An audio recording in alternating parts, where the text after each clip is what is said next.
Hello, I'm Dr. Alan Wolfelt. I'm honored to serve as the director of the Center for Loss and Life Transition that's in Fort Collins, Colorado. I'd like to take this opportunity to review with you some things that might be helpful to you during this time of year. As you well know, holidays are often naturally difficult for anyone who's experienced the death of someone in their life. Without doubt, this is particularly true this year in the face of the challenges we all have with COVID-19. Obviously, things are much different than years past. We have a number of challenges, such as the inability to be with people who are making their transition from being alive and living to dying. We have the challenge of an overwhelming number of deaths. We have the challenges of compromises in accessing funeral rituals that help us know what to do when we don't know what to do. We, of course, have the challenge that there's a likely possibility of us being apart from the very people who we'd normally want to talk to hug, to hold close during times of loss. And of course, we're all trying to cope with the many unknowns right now that lie ahead. We realize that even under normal circumstances, holidays can bring feelings of sadness and loss. How appropriate.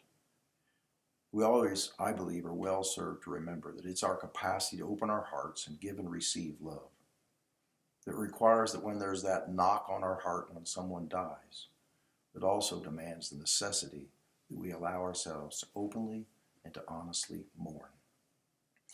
I always reflect on how the Grinch learned that memorable Christmas. The holidays, they don't really come from a store. They come from our hearts, they come from our souls. While I would acknowledge that there's no simple guidelines that exist that's going to take away the sense of loss that you're experiencing, I sincerely hope that the following practical suggestions might help you survive and still embrace hope during this unique and challenging time. Well, first and foremost, allow me to acknowledge that it's important to take grief and allow it to become mourning. So it's important to acknowledge what is that distinction.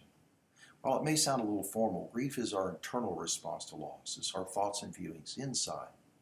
Mourning, in contrast, is the shared social response, or I often refer to it as grief gone public. During this holiday season, don't be afraid to express your feelings of grief from the inside to the outside. Ignoring your grief won't make the pain go away or soften. It'll actually harden. Authentic mourning is what allows us to integrate grief into our lives while still always realizing we're changed forever by the death of someone that's been a part of our lives.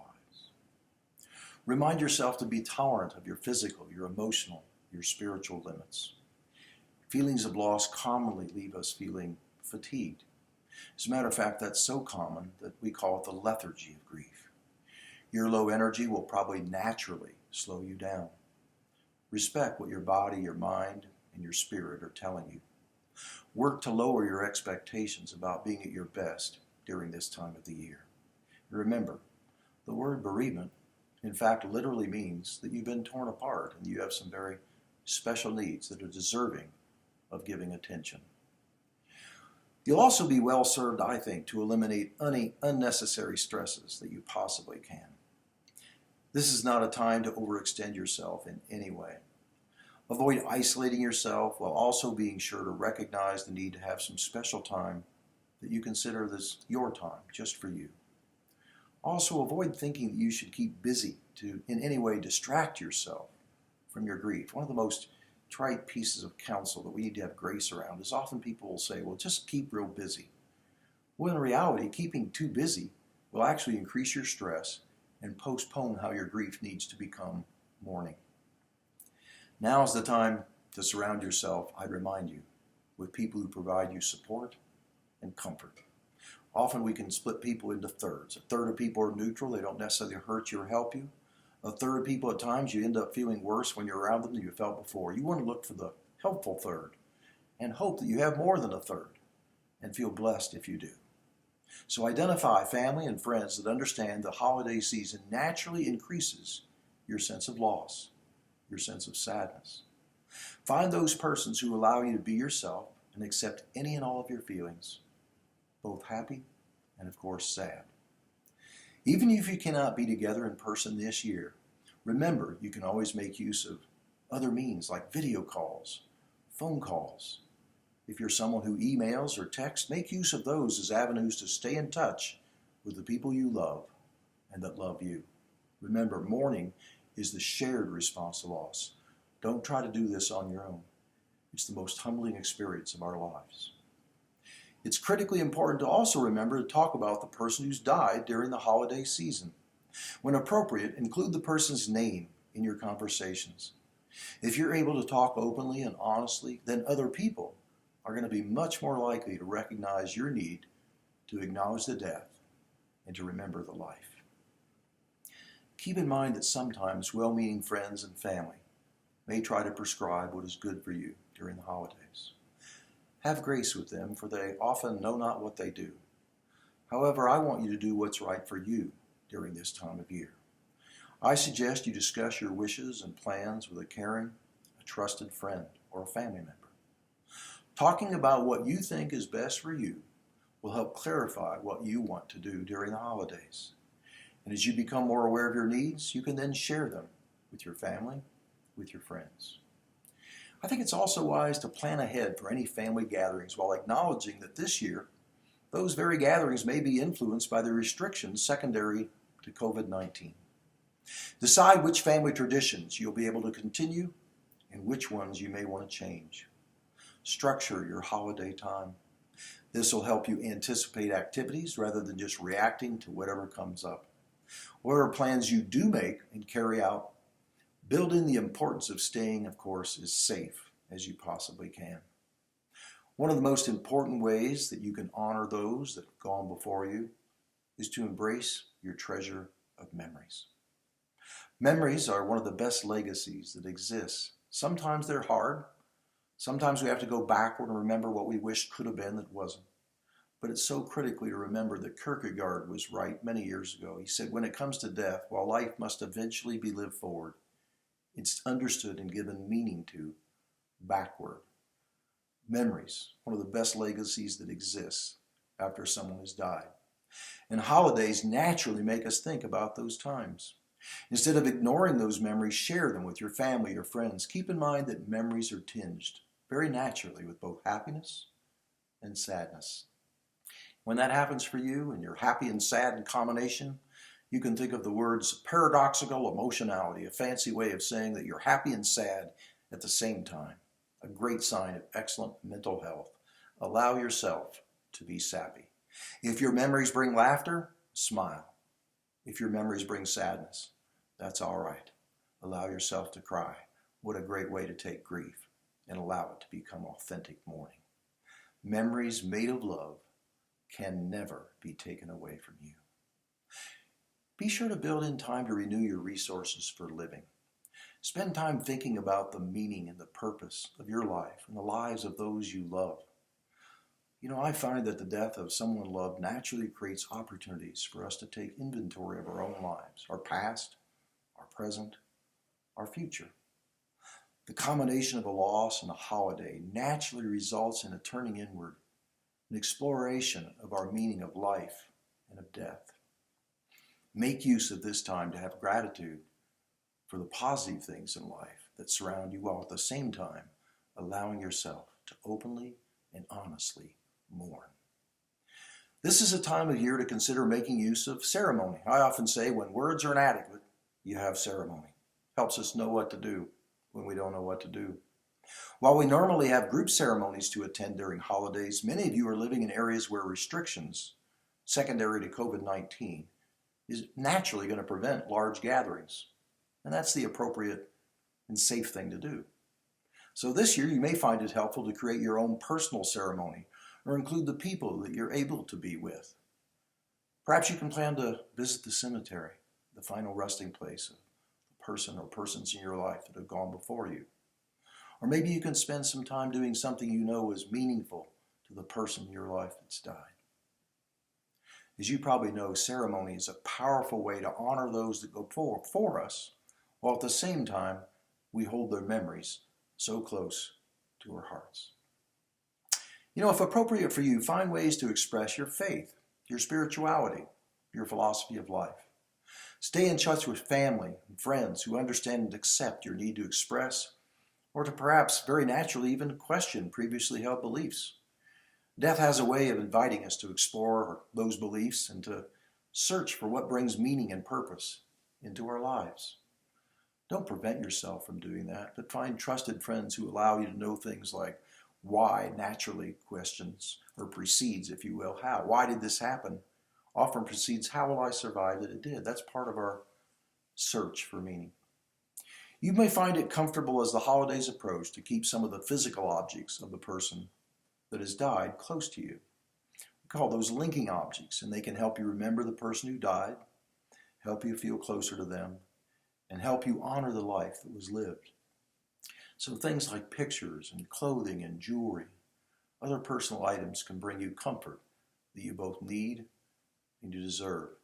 It's the time of year I always wear my dad's 1945 Bulova watch that he got the day he graduated from high school. I keep it close to me. It helps me survive the holidays and give honor to my father. Let's take a moment and talk about grief burst. This is when you experience a heightened sense of loss and sadness that's often tied to sensory experiences like seeing something, hearing something, or smelling something.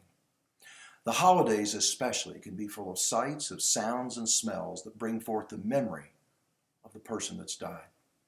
Allow yourself to experience these grief bursts without any sense of shame or self-judgment. I like to think of grief bursts as ways that those who go before us are saying to us, don't forget me, don't forget me. As you allow yourself to embrace the normal sadness that often accompanies the holiday season, you're also going to want to be sure to embrace hope. Hope is an expectation of a good that is yet to be. Hope is a belief that you can and you will survive. You'll come out of the dark and into the light.